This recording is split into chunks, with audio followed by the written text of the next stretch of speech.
guys, welcome to TST Garage. I'm Bart. In this video, I have a Yamaha YZF-R3 here in the shop with me. This is the 2025 and up generation.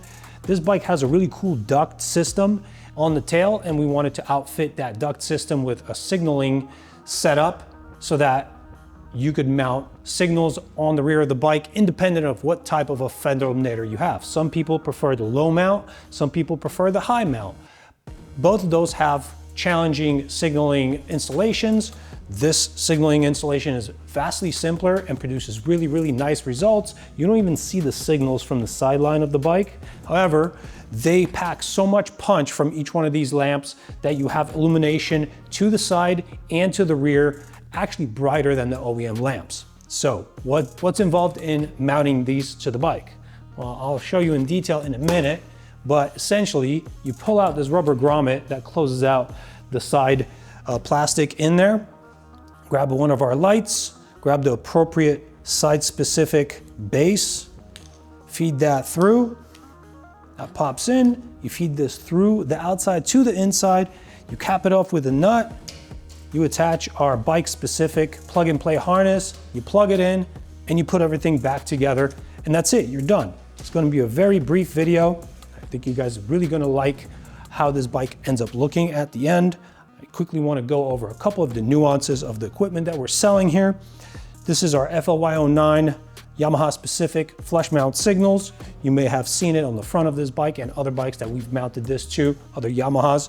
It features two very high power LEDs firing through a lens array and also through a reflector. It produces a very powerful light from such a small capsule. Most people are really wowed by this because it doesn't seem like it would produce that much light, yet it does. Now it does have a cool muted design. We used overmolding technology to give it a fully clear lens while encapsulating the rest of the lamp in lightly smoked plastic. That way we don't have any attenuation to the light emission through the direction that we want it to have, and the rest is just muted to make it look smoked. Like I said, installation's a snap. We have these plug and play harnesses. You just plug yellow, black to black, plug it into the bike, and it's really that simple. So now I just want to go through the actual specific steps of how to get in there and get that all done. So let's grab some tools, follow along, let's get started. So for the purpose of our video, we have a 25 and up Yamaha YZF-R3 here in the studio. It has already been outfitted with our low mount fender eliminator. The induct signaling system will work with the low mount and the high mount versions of our fender eliminator. And if you're looking for the detail of the fender disassembly and the assembly of the different types of fender eliminator components that we have, they do have separate videos, so please reference those. In this video, we're gonna assume that this is already built this way, and we're gonna portray shorthand steps to gain access to where these things need to be installed and plugged in. If you are performing this installation during the installation of the fender eliminator, some of these steps will be redundant because you will be having access to all of those areas that we're gonna try to gain access into in this video.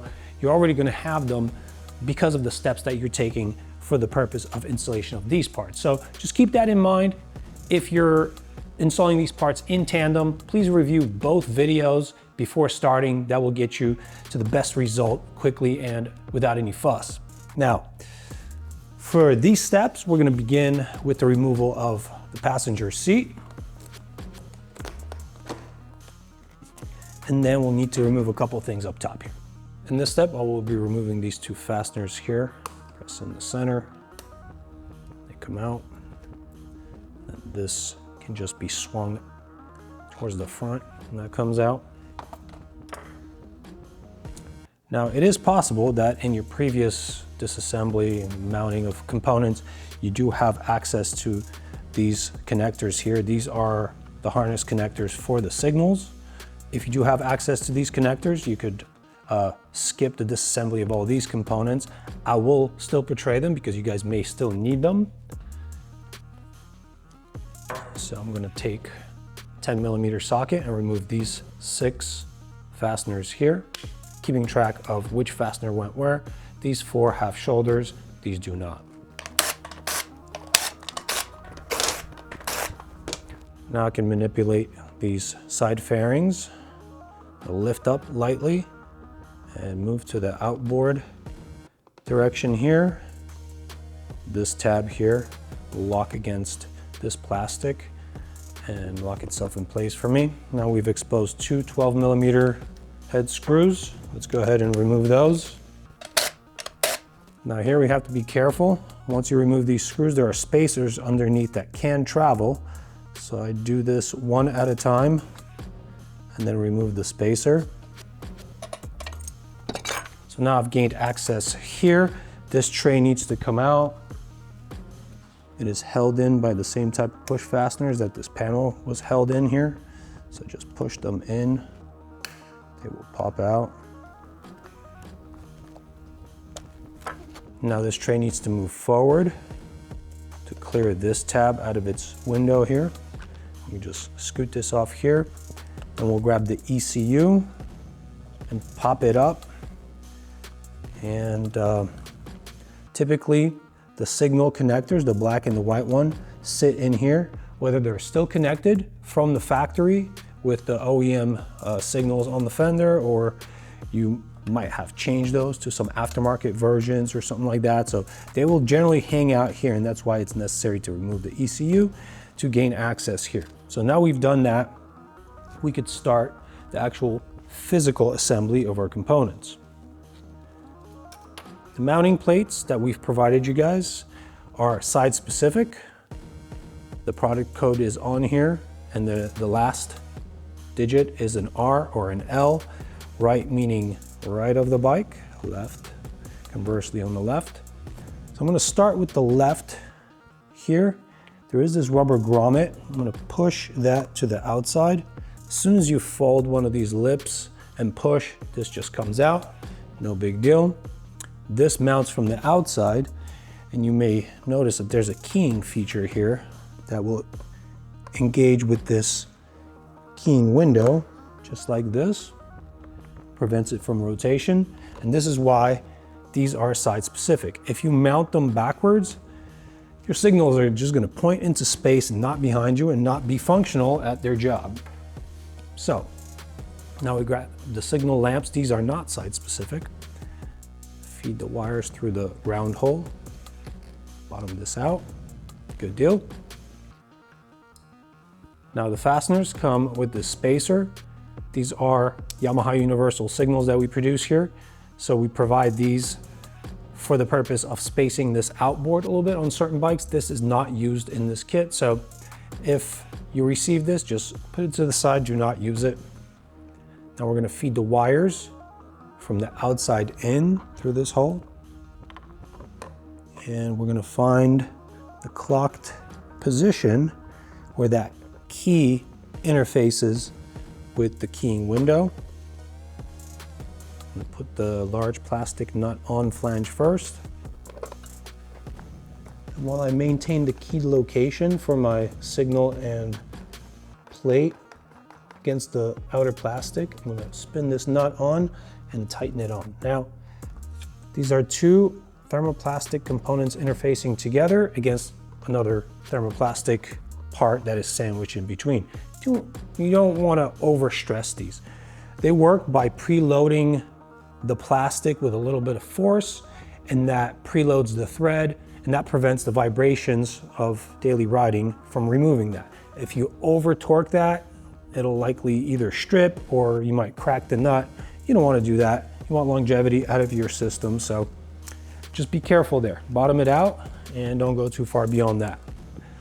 Now, the wiring is very simple.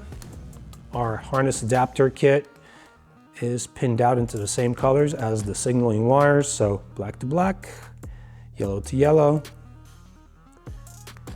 They do have insulating caps on them that fit together. They are supposed to prevent short circuits or short to chassis ground. However, I've seen these vibrate off. So what I like to do is use a little bit of electrical tape to just lock them in place. So where the two caps meet each other, I will join that with a little bit of tape. Go around around that, and then go to the other side connector. And that's good enough for what we're going for here. Now, I like this area to sneak through. There's this mounting tower for that bracket that we had here. This is a valid routing. This is the left side signal. The black connector from the harness is the left side. So I will make my connection here. As I connect these things, I like to perform tests along the way so I don't move on if it's not working.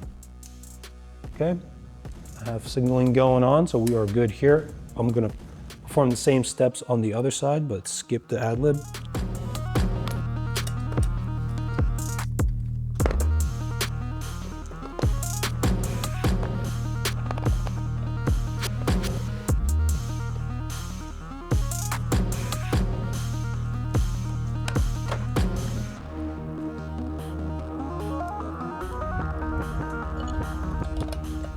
And the right side signaling lamp will take up the white connector.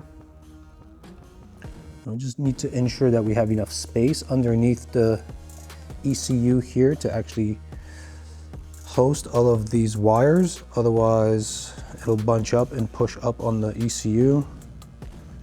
So what I'm gonna do here is distribute my bulk like so. I do have excess wire in here from my license plate light, and that is okay. I can still manage around it.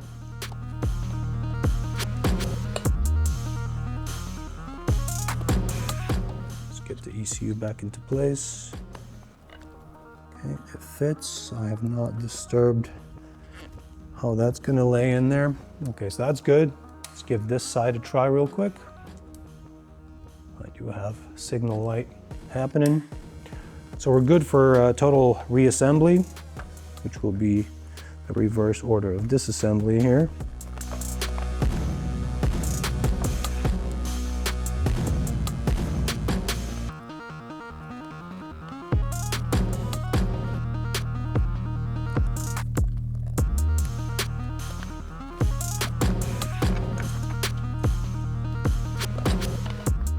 So here it's necessary to have these areas not expose these welded nuts to the top. They go to the bottom side and the arrow points to the front of the bike. You have these spacers that fit only one way. If you try to fit them 90 degrees to how they're supposed to fit, they won't fit.